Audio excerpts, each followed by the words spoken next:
네, 성도 여러분 반갑습니다. 네, 오늘 교육관으로 이전을 해서 조금 이제 기계적인 문제 때문에 조금 수요 성경 공부가 늦게 시작하게 되었습니다. 그래도 이 시간 함께 기도하고 찬송하심으로 수요 성경 공부 예배를 시작하겠습니다. 제가 잠깐 기도하겠습니다. 사랑이 많으신 하나님 아버지 감사합니다. 오늘도 수요 성경 공부로 함께 모여서 하나님의 말씀을 함께 상고하며 함께 또 찬송하며 하나님 앞에 설 수 있도록 인도하심 아버지 감사합니다. 이 시간 주님 바라보며 주님 말씀 앞에 설 때에 함께하여 주시고 각 사람의 마음 가운데 오늘 이 하루 가운데 또 부어주시는 은혜가 넘쳐나도록 주님 역사하여 주시옵소서. 이 시간 온전히 주님께 올려드립니다. 각자의 자리에서 이렇게 온라인으로 화면 앞에 서서 함께 주의 말씀을 배울 때에 지혜의 영을 부으사 놀라운 주님의 뜻들을 더욱더 발견하고 감사하며 그 안에 자라나아가서 영육의 강건이 언제나 주와 동행하며 주님 영광 위에 살아가는 우리 모두 되게 하여 주옵소서. 감사하며 예수님의 이름으로 기도합니다. 아멘. 함께 찬송하시겠습니다.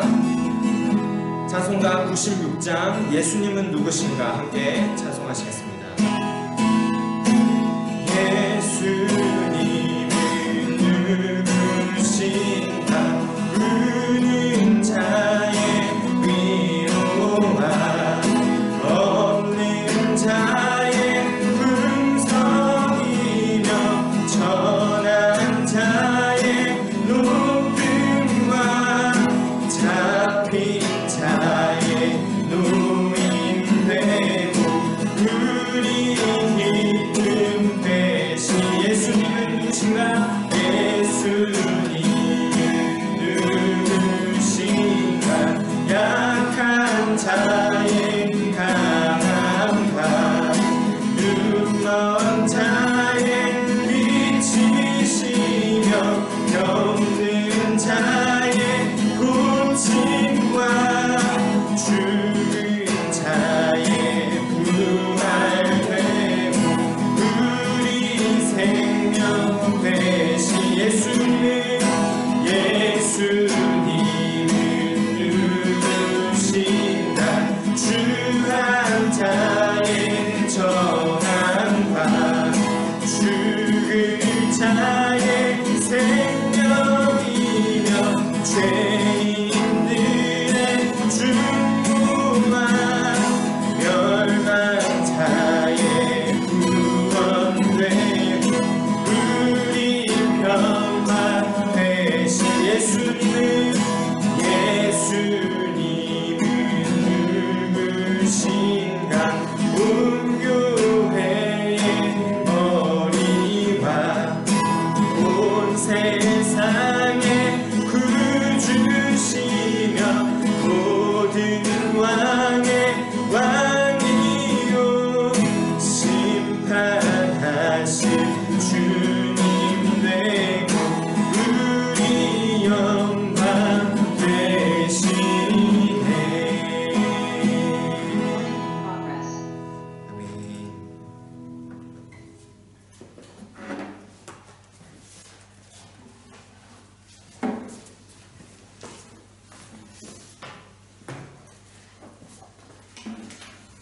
네, 제가 기도하겠습니다. 참 좋으신 하나님, 또 언제나 우리에게 은혜를 부어주시는 하나님, 이 시간 함께 또 오늘 수요 성경 공부로 모이게 하여 주신 것을 감사드립니다. 오늘은 특별히 교육관으로 모여서 이 성경 공부를 준비합니다. 4월부터 이제 이 교육관을 혹 사용하기 위해 그리고 또 함께 모이는 성경 공부와 함께 모이는 소그룹 모임을 위하여 먼저 이렇게 미디어 팀이 자리를 차지하고 있습니다.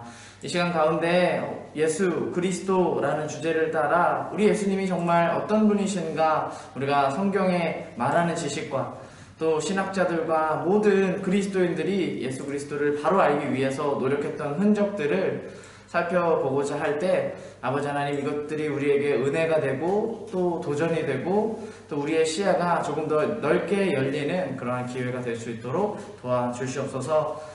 오늘 교육관에서 시작하는 만큼 좀 많은 딜레이가 있고 불편한 것이 있습니다. 주님, 우리가 환경의 어려움과 외적인 어려움을 너무 압도되지 아니하고 그냥 아버지 하나님 주시는 마음 안에서 이 시간 잘 쓸 수 있도록 주님 도와주시옵소서. 모든 것 우리 주님 예수님의 이름으로 기도드립니다. 아멘. 네, 반갑습니다. 성도 여러분. 저희 오늘은 아볼로 성경 공부 1번 제4과 예수 그리스도라는 파트를 보도록 하겠습니다. 예수님은 누구인가? 이 4과의 주제가 말 그대로 예수님이 누구인지를 묻고 있는데요. 그 중에서도 참 이 질문은 생각하면 생각할수록 당연히 너무나 쉬운 질문, 조금 다르게는 굉장히 복잡한 질문, 그렇게 느껴질 수도 있습니다. 자, 예수님은 누구인가를 좀 여러 갈래로 쪼개면 다음과 같이 볼 수 있는데요.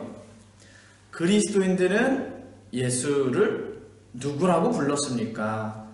잠시 뒤에도 나올 것이지만 그리스도인들 안에서도 시대와 그 시대별 사람들에 따라 예수님에 대한 고백은 조금씩 결을 달리 하였습니다. 어떤 때에는 서로 그리스도인, 나도 그리스도인입니다 라고 하면서도 그 고백이 조금씩 갈리기도, 때로는 아주 극명하게 갈리기도 하였는데요. 그렇다면 그리스도인들이 인식하고 고백하는 예수님뿐만 아니라 예수님 자신은 예수님을 누구라고 하셨는가? 또 나아가 하나님께서는 예수님을 누구라고 하셨는가? 또 나아가 참 하나님이시면서 참 인간이셨다고 하는 그 예수 그리스도, 참 인간이시면서 또 참 하나님이셨다고 하는 예수 그리스도를 우리가 어떻게 보면 좋을지 살펴보도록 하겠습니다. 혹자는 그렇게 생각할 수도 있죠. 이렇게 머리 아프게 신앙생활 하냐?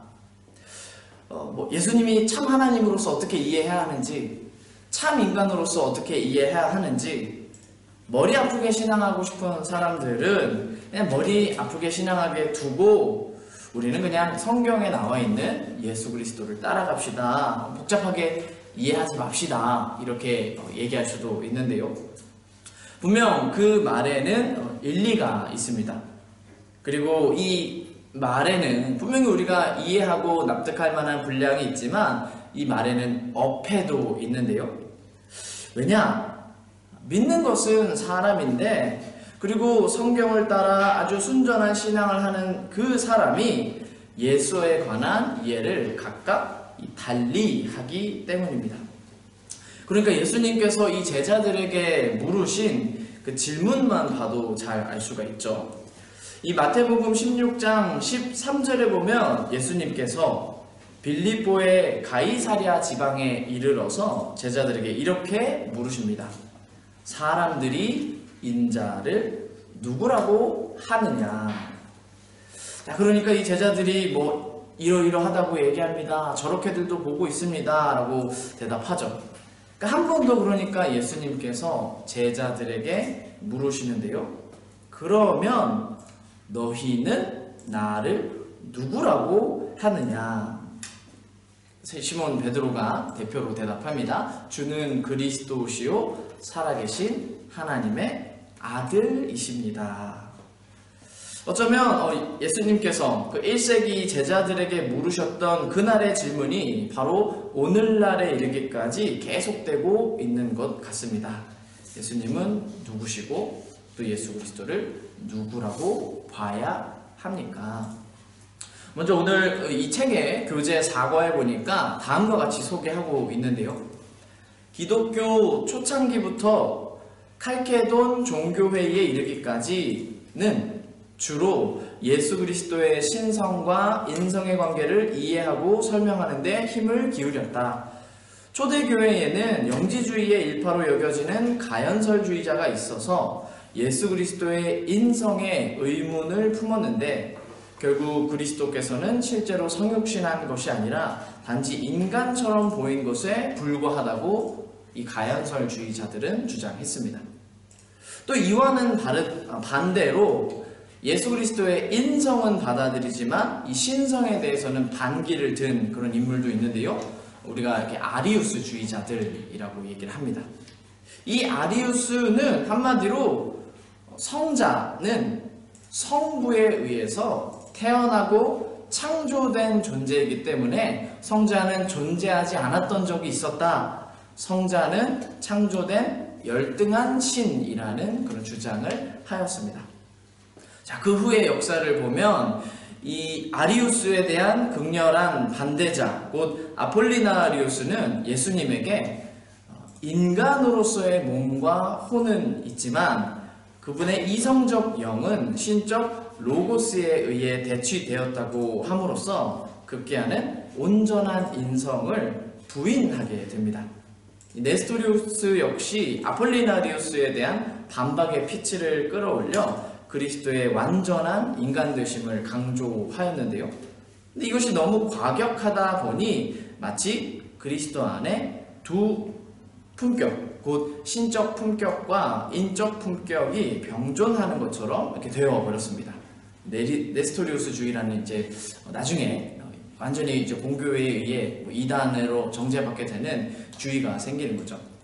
그 후에 이 유티케스는 네스토리우스의 가르침을 좀 교정하고자 하는데 여기서도 조금 뭔가 막 많이 혼란을 빚게 됩니다.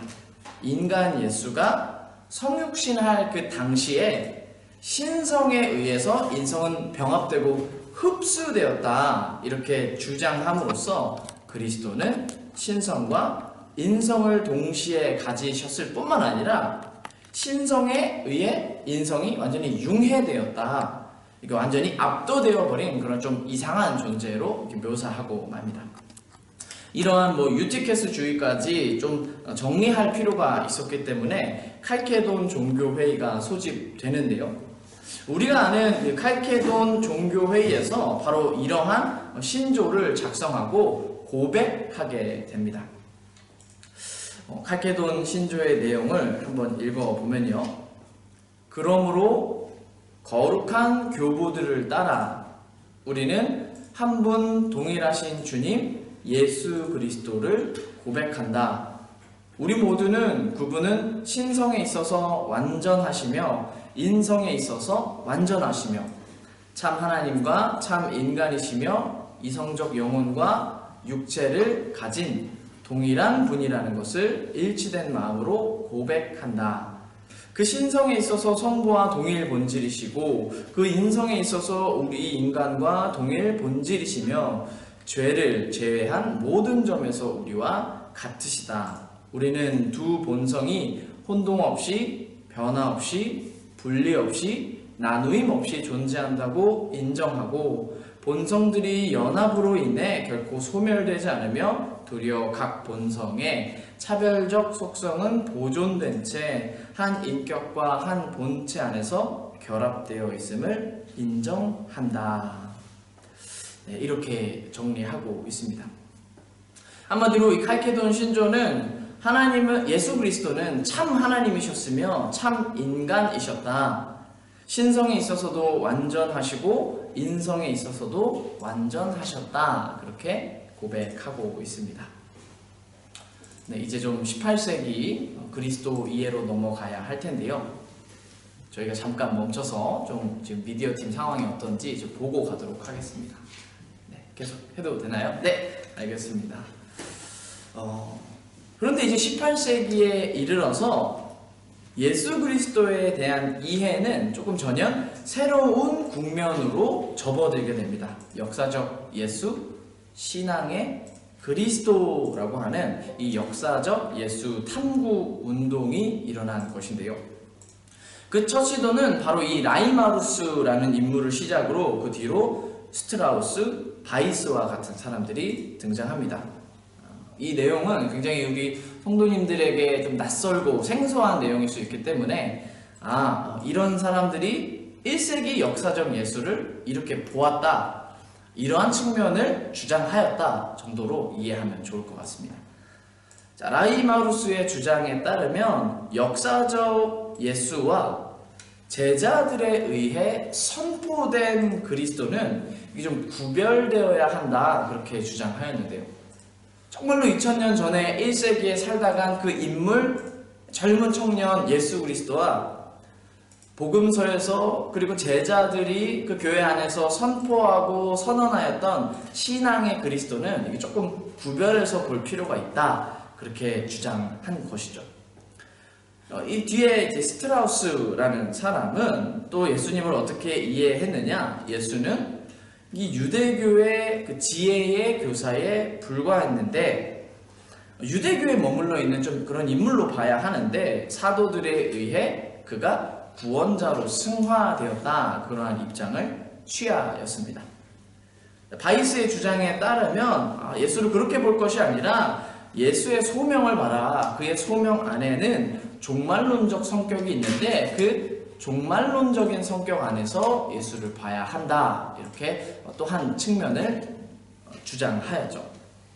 좀 정리하면 예수는 유대의 랍비나 선지자로서 때가 되면 구약에 예언된 그 인자가 될 줄 믿었는데, 결국에는 자기가 죽어야만 그 인자가 되는 그 종말론적인 메시아 왕의 모습이 자기 안에서 실현되는, 자기가 죽어야만 그 일이 이제 이루어지리라는 것을 예수는 깨닫게 되었다, 그렇게 주장하였습니다. 역사적 예수 연구사 보니까 크게 4단계로 나뉜다고 책은 설명하고 있습니다. 여기서의 책은 기독교 신학인데요. 복음서가 전하는 신앙의 그리스도와 복음서에 나타난 예수 그리스도, 복음서에 나타난 구원자 그리스도의 모습과 역사적 예수를 구별하는 단계로서 대표자는 라이마루스와 슈트라우스와 같은 인물이 있고요. 또 역사적 예수를 좀 재구성하는 단계로서의 대표자들로 마르킨 켈러와 알버트 슈바이처와 같은 사람들이 있었습니다. 역사적 예수를 알고 분명히 인식하고자 하는 것은 현대에 살고 있는 우리로서는 이게 불가능하다, 역사적 예수를 포기하는 단계가 있는데 그게 이제 불투만 안에서 시작되고요. 또 역사적 예수와 신앙의 그리스도의 연속성을 어떻게든지 찾으려고 하는 시도, 그것이 마지막 단계인데 케이제만이나 보른캄에 의해서 이 단계들이 이렇게 구별되게 역사적으로 시행되었다고 볼 수 있습니다. PPT를 통해서 조금 보시면 더 눈에 확연할 텐데, 역사적 예수 탐구는 한계가 분명하게 있고요. 그리고 그럼 전혀 이게 좀 의미가 없을 만한 부분들을 너무 신학자들이 드립한 거냐? 그렇지도 않다, 의의가 있다라고도 볼 수가 있습니다. 기독교 신학의 이 책에서 잘 정리하고 있는 것을 좀 발췌해서 읽어보면요, 역사적 예수 탐구의 한계는 무엇이냐? 이 연구는 교회의 모든 신비스러운 채석과 교의학적 권위를 벗어버리고 역사적 예수의 모습을 찾고자 하였다. 정말로 교회가 혹 과장한 것은 없는지, 복음서 저자들이나 그 제자들이 혹 과장하고 굴절시킨 것은 없는지 되돌아가며 정말 역사적 예수를 좀 찾아보고자 했다라는 것이죠. 그러나 그것은 그 시대의 인간학적인 사고의 틀을 벗어나지 못하고 각자의 관점과 전제에 따라 예수를 하나의 이상적 인간으로 묘사하였다. 성서 본래의 관심에 따라 예수를 파악하지 않고 연구자 자신의 관점에 따라 예수를 선비 혹은 세속을 초탈할 신선이나 혁명가, 민중과 풍류객의 모습 등으로 설정하고 이에 따라 그의 존재와 사역을 파악하는 위험성을 갖게 되었다라고 표현하고 있습니다. 예수의 본 모습, 인간 예수의 그 본류를 찾으려는 그 과정에서, 그러나 인간학적인 틀의 사고를 벗어나지 못해서 이 결국 연구자의 관점을 따라 연구자가 계속해서 들여다보는 그 관점에 조금은 더 예수에 대한 해석이 이렇게 흘러가게 되는 그런 한계 내지 위험성을 초래하였다라는 것이고요. 그럼에도 불구하고 의의도 있는데요. 이렇게 정리합니다. 그럼에도 불구하고 역사적 예수에 대한 연구는 기독교 신앙과 또 신학에 대한 중요한 의미를 가진다.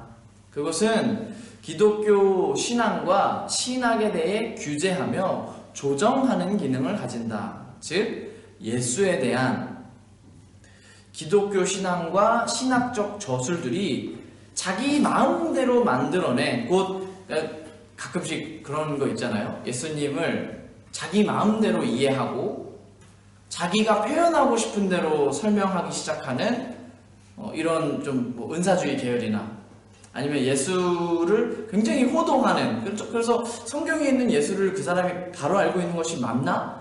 이런 과정들을 굉장히 이제 절제해서 역사적 예수를 찾아냄으로써, 발견함으로써 마음대로 만들어낸 그 예수, 자의적 상상물이 세상 안에 등장하는 것이 아니라 정말 역사적 예수에 더 가까이 근접하도록 유도하는 기능을 이 역사적 예수 탐구 운동이 했다라고 정리하고 있습니다. 그래서 저는 이 다음 문장에 굉장히 많이 공감이 됐는데요. 한마디로 이 연구는 나사렛 사람 예수가 무엇을 말했고, 나사렛 사람 예수가 무슨 일을 했으며, 무엇 때문에 그 예수가 십자가의 형벌을 당했는가, 나사렛 예수의 또 부활 소식이 어떤 문제를 가지는가에 대한 문제, 이 질문을 가지고 막 씨름했다라는 거죠. 그래서 역사적 예수의 그 의의는 기독교 신앙과 신학에 대해서 규범적 의미를 가진다, 이렇게 쓰고 있습니다. 그러면 이제 이 어떤 학자들의, 그리고 이제까지 계속해서 칼케돈 종교회의에서 고백되는 예수 그리스도의 모습이나 또 역사적 예수 운동을 통해서 신학자들이 계속해서 들여다보려고 했던 예수님의 그 삶의 역사가, 또는 예수님의 신성과 인성을 우리가 어떻게 이해하면 좋을지 좀 살펴보도록 하겠습니다. 예수님의 어떻게 보면 좀 이력서를 소개하는 단락이 될 수 있겠는데요. 먼저는 예수님의 출생과 공생의 사역 시작 이전까지 어떤 특징이 있었는지 좀 보도록 하겠습니다. 예수님의 그 이름 뜻은 히브리어로 이 야훼가 구원한다라는 뜻인데요. 그리스도는 본래 예수님의 이름의 그 풀네임이 아니라, 그 그리스도는 히브리어 메시아를 그리스어로 번역한 것으로서 예수에 대한 신앙 고백적 칭호입니다. 예수는 이름, 그래서 이 예수님의 이름 뜻은 여호와께서 구원하신다. 그리스도는 예수님의 이름의 풀네임이 아니라 그리스도는 그분에 대한 신앙 고백적 칭호로서 어떻게 보면 그분의 정체성을 의미한다고 볼 수 있습니다. 예수님의 출생 연도는 좀 불확실한데요. 그도 그럴 것이 마태복음에 의하면 헤롯 왕이 죽은 해, 곧 기원전 4년에 태어났다고 이 복음서, 마태복음서는 쓰고 있습니다. 또 누가복음서에 이르면 이 로마의 아우구스투스 황제가 호구조사를 할 때, 곧 기원 후 6년에 태어났다라고 쓰고 있기 때문에 그 어간 안에서 예수 그리스도께서 탄생하였다고 볼 수 있는 것이죠. 자, 예수님께서 태어나실 때 아주 치명적인, 그리고 참 슬픈 사건이 있었는데요. 예수님의 그 어떤 출생 당시 2살 이하의 어린 자녀들을 모두 죽이라는 이 헤롯 왕의 명령을 고려할 때 예수는 주전 4년 내지 7년 사이에 태어난 것으로 추정합니다. 이제는 예수님의 그 직접적인 출생지와 또 예수님이 자고 나신 이런 연고지에 대해서 살펴볼 텐데요. 마태복음과 누가복음에 의하면 예수님은 베들레헴에서 태어나셨습니다. 이로써 바로 그 베들레헴에서 태어나신 예수께서 다윗의 후손임이 강조됩니다. 태어나자마자 예수님의 부모는 이 헤롯 왕의 그 죽임을 피해서 예수를 이집트로 데리고 가 피신합니다. 또 이 부부, 예수님의 이제 엄마와 아빠는 헤롯 왕이 죽었다는 소식을 듣고 곧 귀국하지만 유다 지역의 분봉왕인 이 아켈로의 폭정을 두려워했기 때문에 갈릴리 지방에 속한 나사렛으로 이주하여 예수님은 이제 그곳에서 성장하시게 됩니다.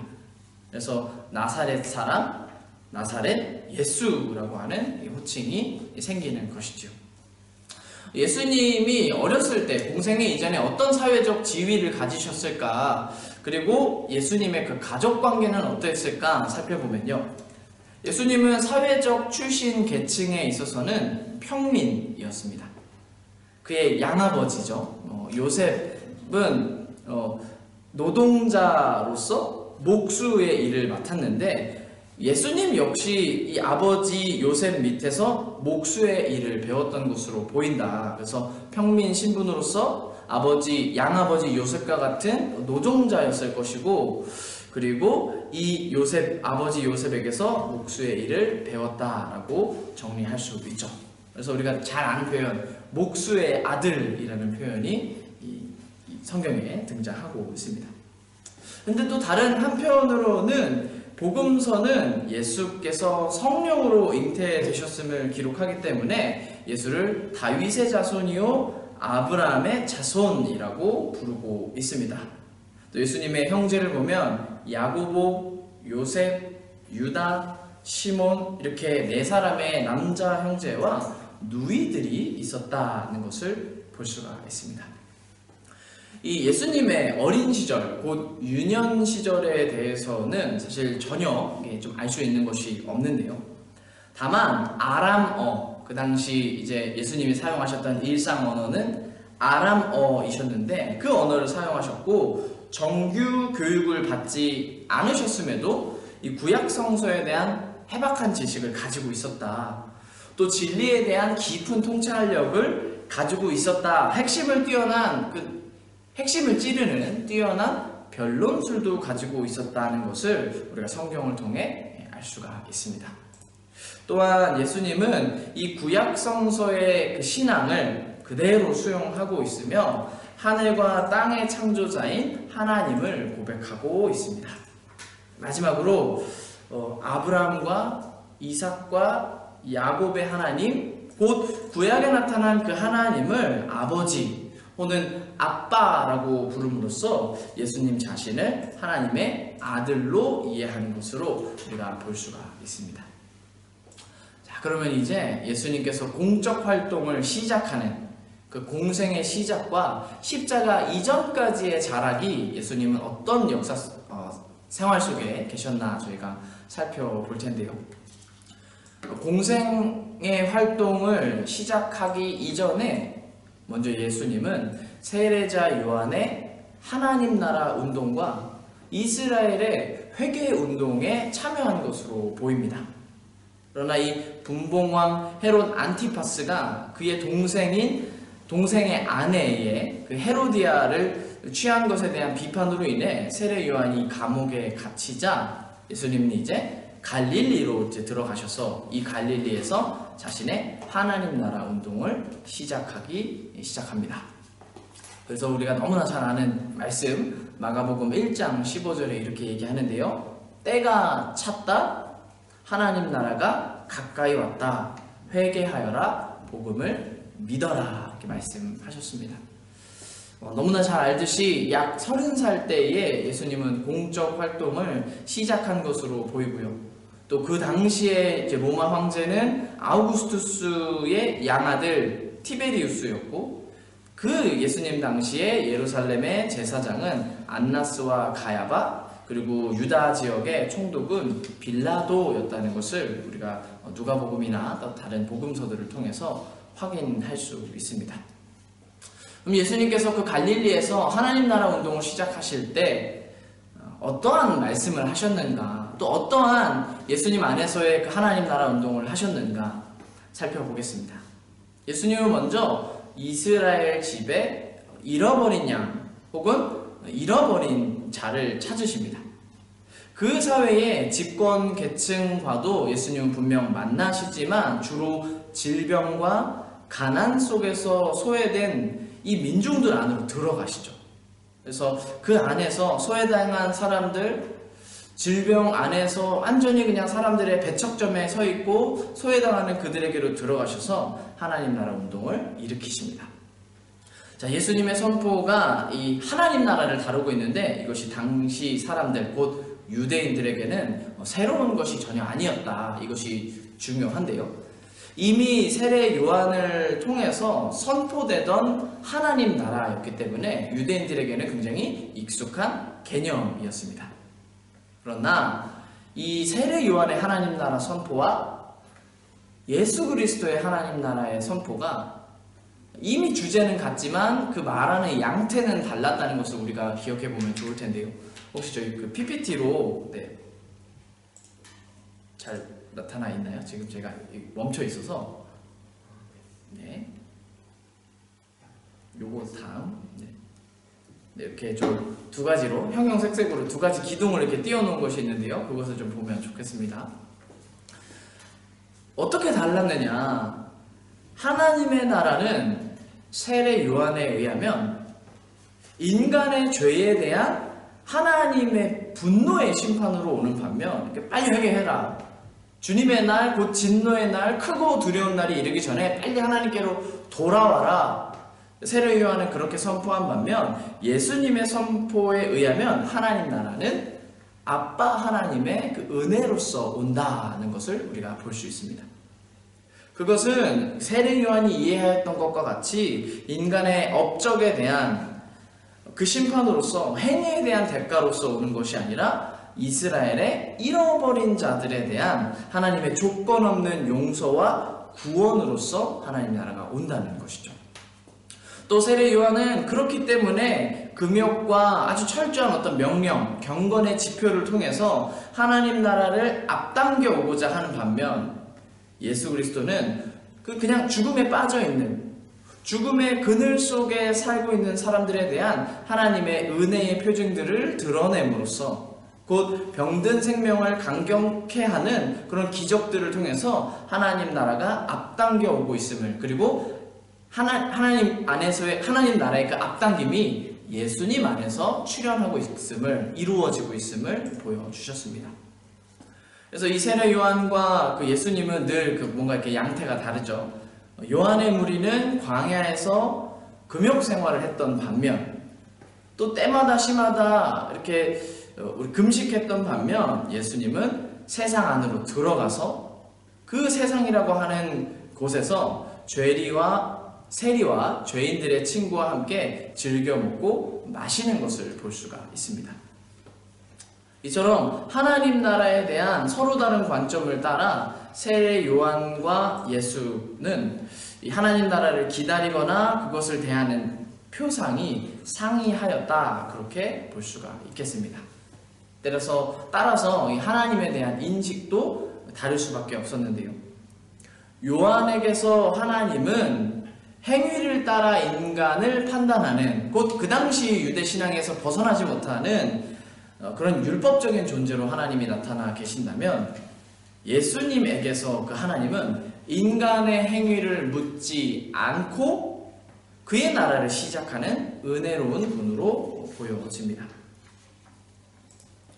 자, 기독교 신학 2권에서는 다음과 같이 정리하고 있는데요. 역사적 예수를 바라보면 그분은 정말 그 당시 유대 사회에 영적인 구원에만 관심을 가졌는가? 당연히 영혼 구원이 먼저입니다.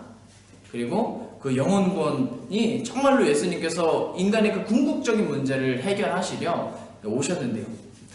나아가 우리가 생각해보면 역사적 예수는 영혼 구원뿐만 아니라 그 사회의 정치적, 경제적, 사회적 현실에 대해서 예수님이 어떠한 태도를 취하셨는지 충분히 들여다볼 만한 연구고 그것을 추구한 연구였다라고 쓰고 있습니다. 그는 단지 이 유대인들이 겪는, 특별히 세리와 죄인들이라고 하는 그 사람들이 겪는 현실에 대해서 무관심한 채 단지 종교적 구원의 문제에만 관심하였는가? 그의 하나님 나라 운동은 종교적인 일에 불과했는가? 그렇지 않다라는 거죠. 예수가 선포하는 하나님의 나라는 단지 종교적인 것이 아니라 현실의 정치적, 경제적, 사회적 질서의 개혁을 요구하는 의미를 내포하였다. 불의하고 비인간적인 세계 속에 하나님의 정의와 자비가 다스리는 새로운 삶의 현실이 세워져야 하기 때문이다. 그래서 이 저자는 사실상 예수님이 성전 종교의 의미를 폐기하시는 그런 행동과 말들을 많이 하셨고, 종교와 정치가 결합되어 있는 그 사회에 동요를 일으키실 수밖에 없는 분이셨다라고 정리합니다. 동서고금을 막론하고 기존의 그 체제를 좀 흔든다, 체제를 깨뜨리려고 한다. 이것들은 굉장히 이제 대단한 위협으로 느껴졌기 때문에 바리새인들이나 서기관들, 사두개인들, 열심당원들이나 로마의 총독이 보기에 예수라는 인물은 그들 눈에는 너무나 정치적인 인물로, 너무나 또 위험한 어떤 잠재성을 가진 인물로 보였다라는 것이죠. 그래서 예루살렘의 이 지배계층들은 그들의 사회적 위치와 그들이 가진 특권을 위험스럽게 만드는 갈릴리 지역의 목수 출신 이 청년 예수를 도저히 용납할 수 없었습니다. 그리하여 이 사람들, 곧 예루살렘의 지배계층들은 예수를 모세의 율법과 성전과 하나님을 모독한 자, 자기를 하나님의 아들 메시아라고 참칭한 자, 성전은 허물고 이 사흘 만에 다시 세울 수 있다는 터무니없는 얘기를 유포한 자, 또 로마 황제에게 세금을 바치지 말라고 민중을 선동한 자, 이렇게 아주 복합적인 이유를 내세워서 예수를 고발하고 십자가 위에 달아야 한다고 완전히 주장하였습니다. 정리해보면 이 책에서 계속 그걸 얘기하거든요. 구원은 통전적이고, 그리고 구원이라는 것은 정말로 차 안의 구원과 피 안의 구원을 함께 생각해야 한다. 예수님께서 질병으로부터, 귀신 들림으로부터, 그리고 사회적 소외로부터, 많은 사람들의 눈물과 굶주림으로부터 그들의 배를 채워주셨는데, 물론 그 의미를 이제 호도하는 사람들에 의해서 너희는 배부름으로 나를 따른다라고 말씀하셨지만, 그럼에도 불구하고 예수님은 모든 그런 이제 차원적 구원, 현실의 고통을 덜어주고 현실의 고통을 풀어냄으로써 피안의 구원을 바라볼 수 있도록 하는 그 사역으로 나아가셨다. 오늘날 교회는 어떻게 하고 있는가? 눈물을 닦아주고 있는가? 배불리 먹여주고 있는가? 잠자리를 열어주려고 하는가? 영혼 구원, 그 이신층의 신앙 안에서 정말로 그 믿음들이 뜨겁게 살아나도록 하기 위해서 그건 정말 잊지 말아야 되는데, 그들이 밥은 먹고 다니는지 보고 있는가, 이런 것들을 이렇게 다루고 있더라고요.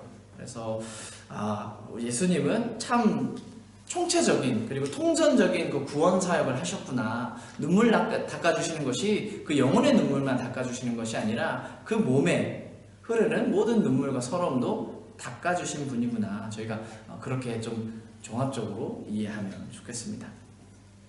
성경을 이렇게 보면 예수님은 누구셨을까? 마지막으로 이제 예수님에 대한 전통적 어떤 이해 모델 3가지를 저희가 살펴보고자 하는데요. PPT 화면에 그 A, B, C, 구원사적 메시아적 그리스도론, 화해론적 그리스도론, 선제 그리스도론, 선육신 그리스도론, 요 3가지를 띄워놓고 이렇게 제가 차근차근 설명하고 이제 시간을 마무리하도록 하겠습니다. 예수님은 어떤 분이셨습니까? 우리는 예수님은 구원사적 그리고 메시아적 그리스도이셨습니다. 그렇게 이해할 수 있습니다. 자, 이 모델은 메시아적 구원의 세계에 대한 하나님의 약속에 기초하여 예수님의 그 인격과 사역을 설명하는, 말이 계속 반복되죠. 좀 어려운데, 구원사적 메시아적 그리스도인이다. 다르게는 이 저기독론이라고 부르는데요. 마태와 마가와 누가복음이 아마 이 저기독론의 방식을 따르고 있지 않나 그렇게 봅니다. 이 모델에 의하면 이 땅에 오신 나사렛 예수는 역사의 그 종말에 오리라 기대했던 하나님의 종말적 구원자, 곧 사람의 아들 메시아, 하나님의 아들로 높이 선택되고 높임을 받은 분으로 이해됩니다. 그래서 이 예수님의 주요 사역은 하나님을 계시하고 하나님 나라를 세우는 데 있는데요. 예수님의 종말론적 메시아적 역사와 함께 옛 시대는 끝나고 새로운 종말적 시대, 곧 하나님 나라가 이미 시작된 것으로 이해합니다. 그러나 이미 시작된 그 하나님 나라에도 어떠한 긴장은 있는데요. 이미 지금과 아직 아님이라고 하는 변증법적 긴장 속에서 하나님 나라의 보편적 완성을 이렇게 이해하는 모델입니다. 그래서 땅에 오신 그리스도는 그 사역을 통하여 더욱더 이제 하나님의 그 신성을 드러내는, 또 하나님을 계시하는 그런 분으로 나타난다라고 정리할 수 있겠습니다. 이 화해론적 그리스도로는 이 안셀무스의 화해론으로도 많이 좀 이렇게 좀 이해할 수 있고요. 또 히브리서에서도 이 화해론의 측면을 많이 다루고 있는데요. 이 모델은 한마디로 구약 성서의 속죄제물 사상에 기초한 화해론적 그리스도론 모델이라고 볼 수 있습니다. 이 모델에 의하면 예수는 어떤 분이셨느냐? 인류의 죄를 대신하여 하나님의 심판을 당하시는 속죄 제물 내지 하나님의 어린 양, 그리고 대제사장으로 이해됩니다.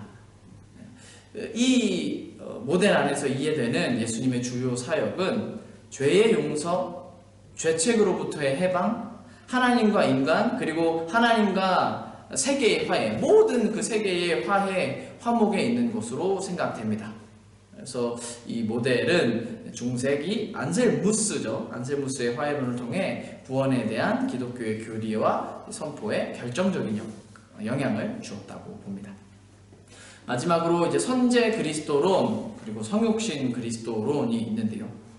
이 모델은 예수님께서 영원전부터 선지하시던, 저희 이제 로고스 살펴봤었잖아요. 그 이제 로고스로서 영원전부터 선지하던 하나님의 말씀이 성육신한 것으로 보는 선제 그리스도론과 성육신 그리스도론 모델입니다.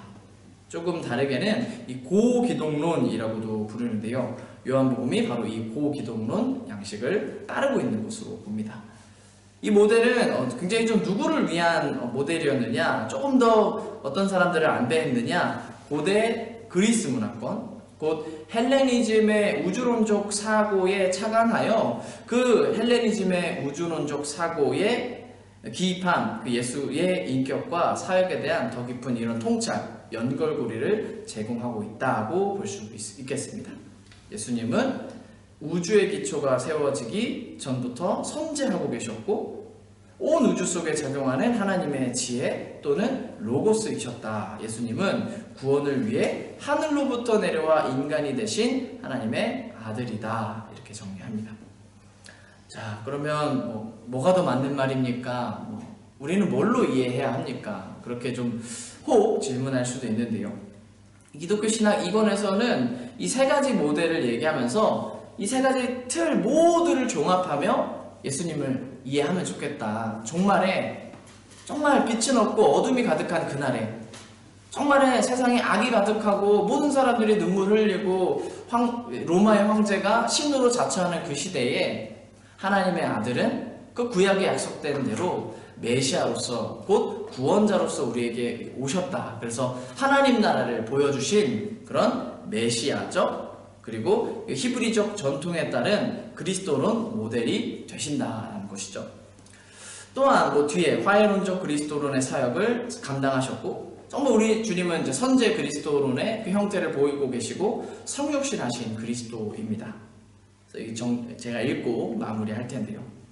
여기서 우리는 유대교적 히브리적 전통의 뿌리를 가진 구원사적 메시아적 그리스도론의 모델, 화해론적 혹은 속죄론적 그리스도론의 모델이 헬레니즘의 새로운 문화권 속에서 우주적 지평을 가진 선제 그리스도론, 성육신 그리스도론으로 확대되는 현상을 볼 수 있다.